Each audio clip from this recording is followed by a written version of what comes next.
नमस्कार self students, स्वागत आपका अपने YouTube चैनल दी सेल्फ स्टूडेंट में।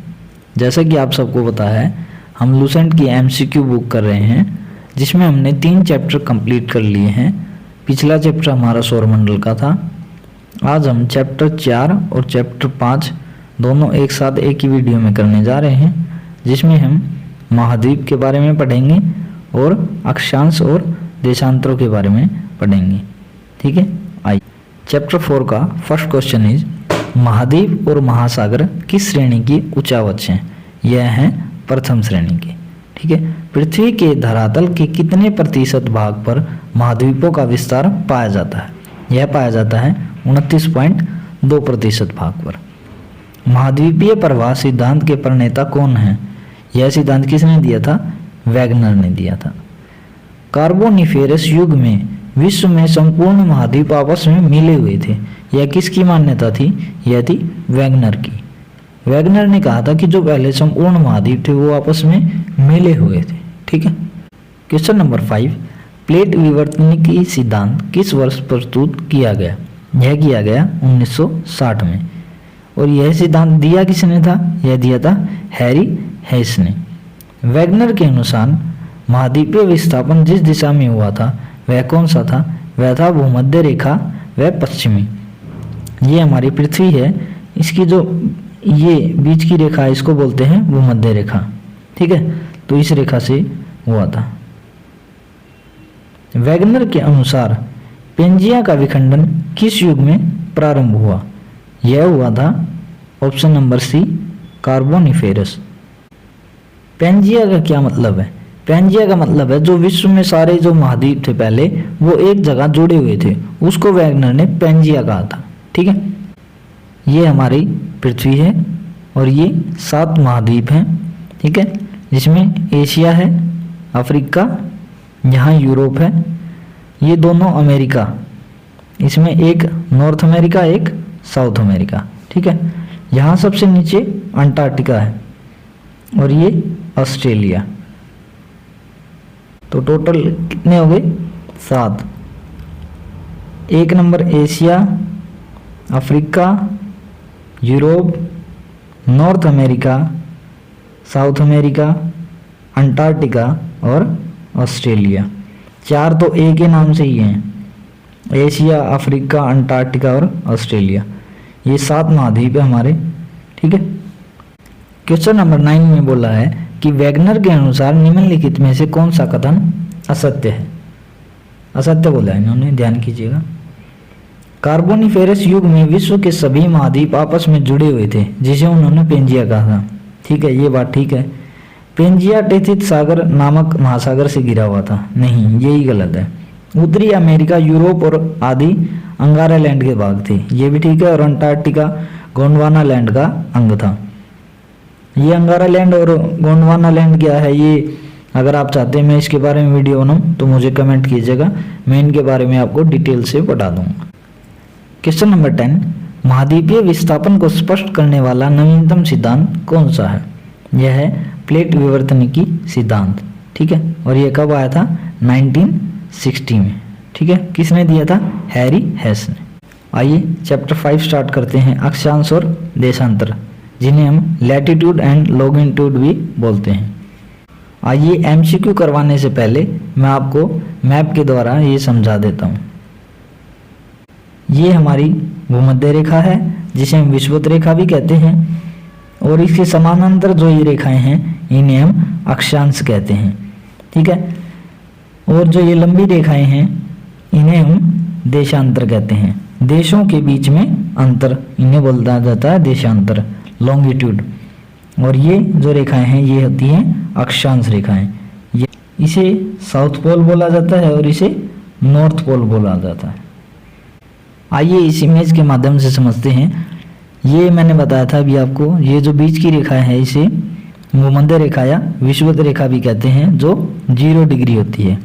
इसके उत्तर की तरफ चलेंगे तो 23.5 डिग्री ये कर्क रेखा बोली जाती है, और 23.5 डिग्री जब दक्षिण की तरफ चलेंगे तो इसे मकर रेखा बोला जाता है। हमारा भारत के अंदर से ये रेखा जाती है, यहाँ हमारा इंडिया है। ठीक है, जो कि उत्तरी गोलार्ध में माना जाता है और पूर्वी गोलार्ध में माना जाता है। ये रेखाएं बनी हुई हैं 0 डिग्री, 15, 30, 45, 60 और 90। सेम ऐसे ही साउथ की तरफ बनी हुई है, सेम ऐसे ही नॉर्थ की तरफ बनी हुई है। ठीक है, आपको इस मैप से समझ आ रहा होगा, इसे हम उत्तरी ध्रुव बोलते हैं और ये दक्षिणी ध्रुव है। अब आप पूछेंगे कि ये टेढ़ी क्यों है, ये सीधी क्यों नहीं है।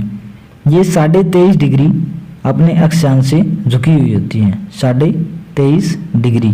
ठीक है, अक्ष से, ये जो इसका अक्ष है इससे 23.5 डिग्री ये टिल्ट रहती है, झुकी हुई होती है। ठीक है, अपने अक्ष से 23.5 डिग्री झुकी हुई होती है। क्वेश्चन नंबर 1, भूमध्य रेखा से उत्तर या दक्षिण किसी दिए गए स्थान की कोणीय दूरी क्या कहलाती है? यह कहलाती है अक्षांश। ठीक है, भूमध्य रेखा से, जैसे ये हमारी पृथ्वी है, ये भूमध्य रेखा है, इससे उत्तर की तरफ जाएं या दक्षिण की तरफ जाएं, जो ये समांतर रेखाएं खींची हुई हैं, ये इनको बोलते हैं अक्षांश, और ये जो लंबी रेखाएं होती हैं इन्हें बोलते हैं देशांतर। ठीक है, क्वेश्चन नंबर 2, निम्नलिखित में से कौन सा वृहद सर्कल का उदाहरण है? यह है भूमध्य रेखा। क्या है? भूमध्य रेखा।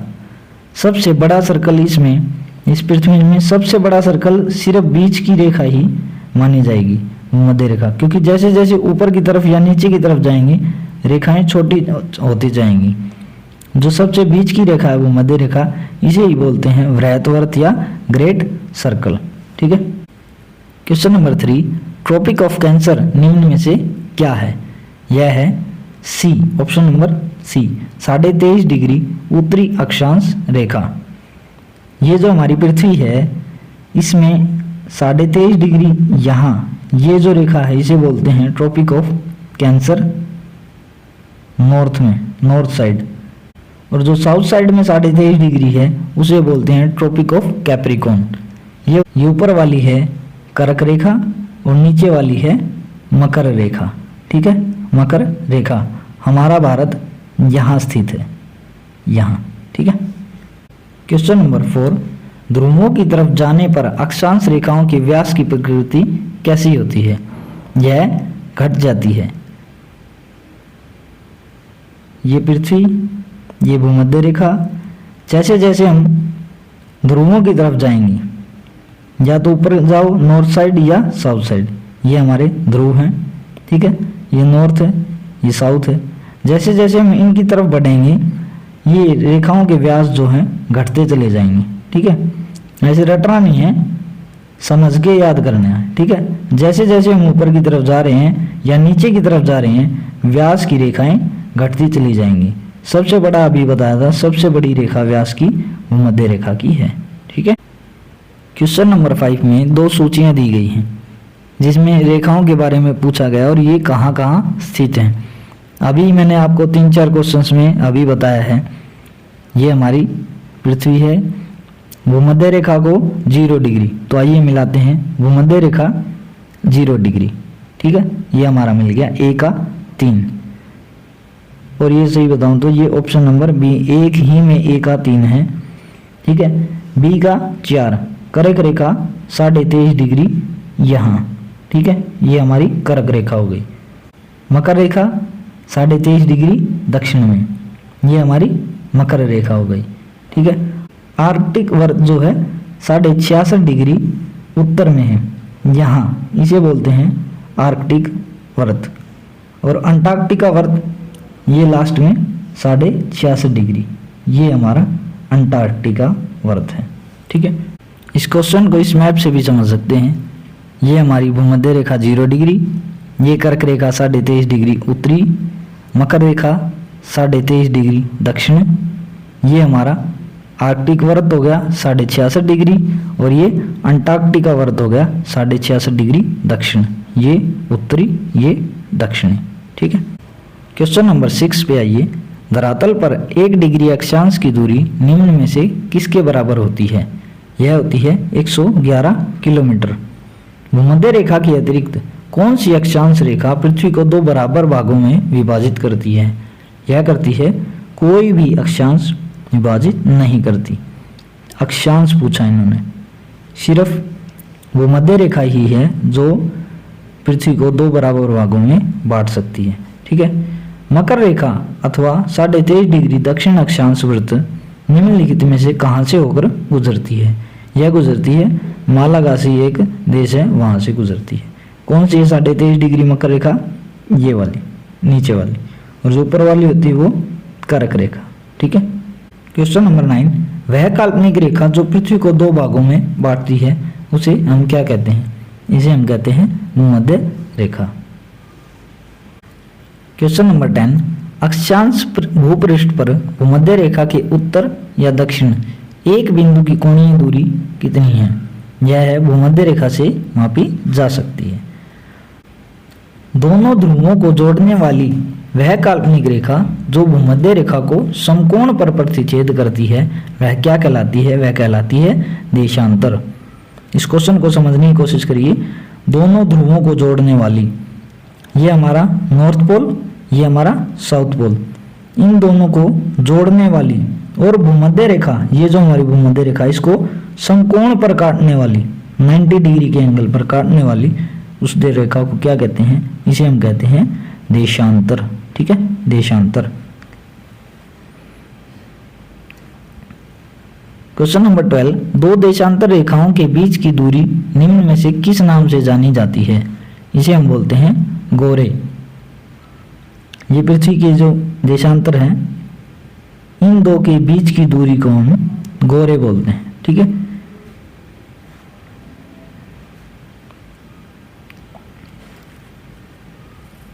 क्वेश्चन नंबर 13, एक देशांतर से दूसरे देशांतर के बीच कितना समय का अंतराल होता है? यह होता है 4 मिनट का। वह अक्षांश रेखा जिस पर सदैव दिन व रात की अवधि समान होती है वह होती है भूमध्य रेखा पर। पृथ्वी पर सबसे उच्चतम तापक्रम रिकॉर्ड किए जाते हैं, यह किए जाते हैं भूमध्य रेखा पर। निम्न में से कौन सा कथन असत्य है? देशांतर रेखाओं की कुल संख्या 180 है, यह असत्य है। ठीक है।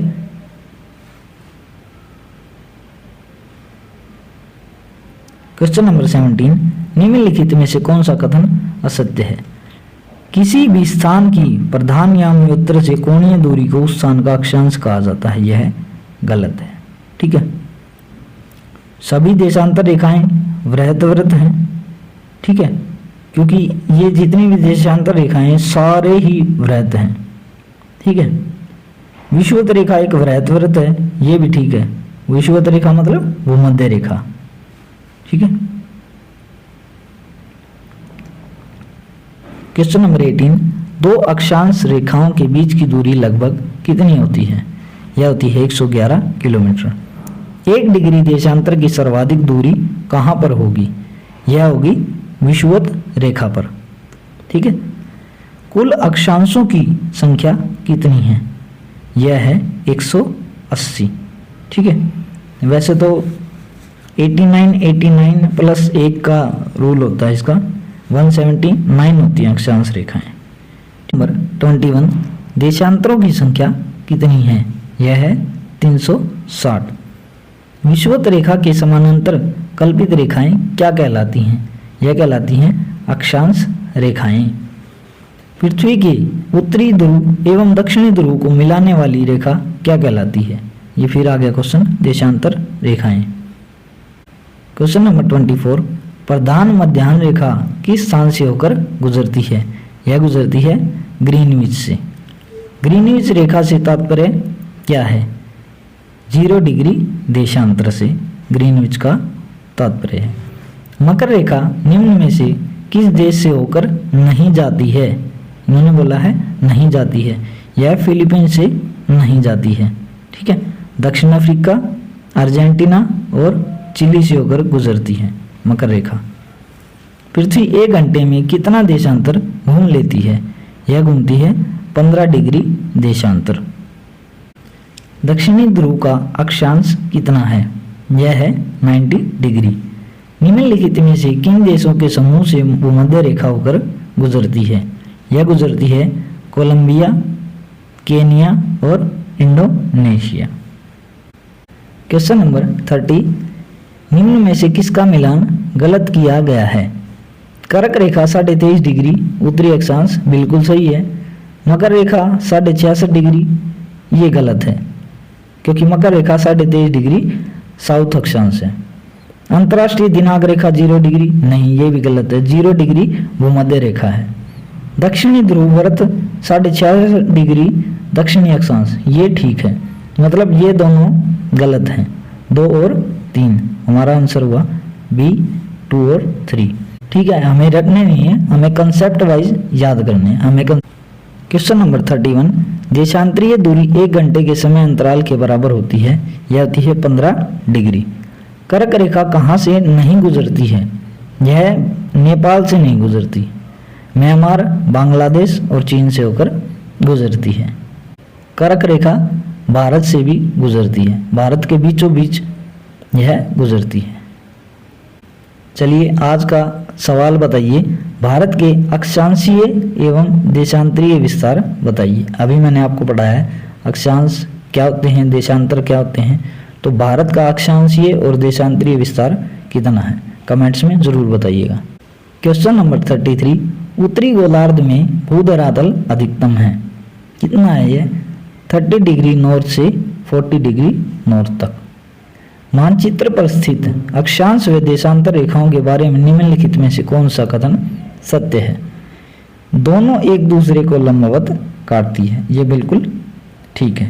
क्वेश्चन नंबर 35, यहाँ पर दिन और रात एक समान होते हैं, भूमध्य रेखा पर दिन और रात एक समान होते हैं। निम्नलिखित नगरों में से कौन सा एक भूमध्य रेखा के सर्वाधिक निकट है, जो बिल्कुल भूमध्य रेखा के पास पड़ता है? यह पड़ता है सिंगापुर। क्वेश्चन नंबर 37, निम्नलिखित देशों पर विचार कीजिए। 4 देशों के नाम दिए गए हैं, ऑस्ट्रेलिया, नामीबिया, ब्राजील और चिली। ठीक है, इन उपरोक्त में से किन किन से होकर मकर रेखा गुजरती है? मकर रेखा पहले आपको याद होना चाहिए कि वो किस साइड तरफ है, वो नीचे की तरफ है। ठीक है, तो हमें याद रखना कि नीचे कौन कौन से देश हैं। ठीक है, ऑस्ट्रेलिया भी नीचे की तरफ है, ये हमारा इस साइड है, नामीबिया, ब्राजील और चिली। ये option number D is correct. 1 2 3 4 इन चारों से होकर मकर रेखा गुजरती है। भूमध्य रेखा निम्नलिखित में से किस देश से होकर नहीं गुजरती? यह किससे नहीं गुजरती? कि मैक्सिको से।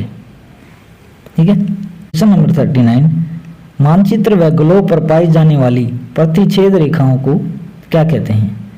भौगोलिक रेखा जाल। आपको अगर वीडियो मेरी पसंद आ रही है तो please like, share and subscribe. मुझे कोई सजेशन देना हो आपको तो कमेंट में ज़रूर बताइएगा। आज का हमारा आखिरी क्वेश्चन, इस क्वेश्चन को बताने से पहले जो मैंने अभी आपसे क्वेश्चन पूछा था उसका आंसर बता देता हूँ। भारत के अक्षांशीय व देशांतरीय विस्तार कितना है? इसका आंसर है, इसका अक्षांश 8 डिग्री 4 मिनट से 37 डिग्री 6 मिनट तक है। ठीक है, मतलब यहाँ से 8 डिग्री है, ठीक है, और यहाँ ऊपर तक 37 डिग्री। ठीक है, ऐसे याद करना है। ठीक है, और देशांतर मतलब ये लंबी लाइंस, ये अक्षांश हो गया और ये देशांतर रेखाएं हैं। ठीक है, यहाँ से 68 और यहाँ 97। ठीक है, ये हमारा देशांतरीय विस्तार है। क्वेश्चन नंबर 49 डिग्री नॉर्थ अक्षांश किस किस के बीच सीमांकन करता है? मतलब ये जो अक्षांश रेखा है, ये जो अक्षांशीय रेखा है 49 डिग्री वाली, ये किस किस देश के बीच में सीमा बनाती है? यह बनाती है अमेरिका और कनाडा के बीच में। ठीक है, यहाँ अमेरिका और यहाँ कनाडा, ये बीच में 49 डिग्री जो है इनके बीच में सीमा बनाती है। हमारा भारत की अवस्थिति अगर पूछी जाए तो ग्लोब पर क्या होगी? हमारे भारत की स्थिति, जैसे भूमध्य रेखा पृथ्वी को 2 भागों में काटती है, ये नॉर्थ और ये साउथ, वैसे ही देशांतर पृथ्वी को 2 भागों में काटती है, ये वेस्टर्न साइड होगी और ये ईस्टर्न साइड होगी। हमारा इंडिया यहाँ पर है। ठीक है, तो हमारी स्थिति, भारत की स्थिति क्या होगी? उत्तरी पूर्वी। ठीक है, पूछा जाए कि भारत की अवस्थिति ग्लोब पर क्या है, तो वह है उत्तरी पूर्वी गोलार्ध में स्थित है। ठीक है, और यहीं से कर्क रेखा भारत के बीच से गुजरती है। ठीक है दोस्तों, थैंक यू। जय हिंद, जय भारत।